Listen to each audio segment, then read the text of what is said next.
Сегодня в Госсовете Коми поздравили руководителей топливно-энергетического комплекса республики с прошедшим Днем энергетика. С приветственным словом выступил первый вице-премьер правительства Коми Игорь Булатов. Сложно переоценить роль ТЭКа в республике, да и в целом по всей стране. Для каждого человека, особенно здесь на севере, гора свет и тепло, является фактически самой важной частью, которая приходит в наши дома, школы, больницы, организации, предприятия. Создают комфорт и благоприятные условия для жизни, даже в такие морозные, короткие световые дни, как сейчас.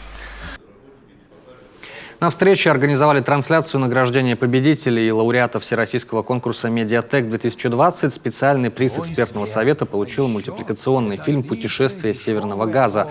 Жюри отметило творческий подход в популяризации профессии среди детей и пропаганду правильного использования газа в быту. В завершении встречи представители СМИ, руководители крупных предприятий топливно-энергетического комплекса республики в неформальной обстановке подвели итоги года и обсудили планы дальнейшего сотрудничества.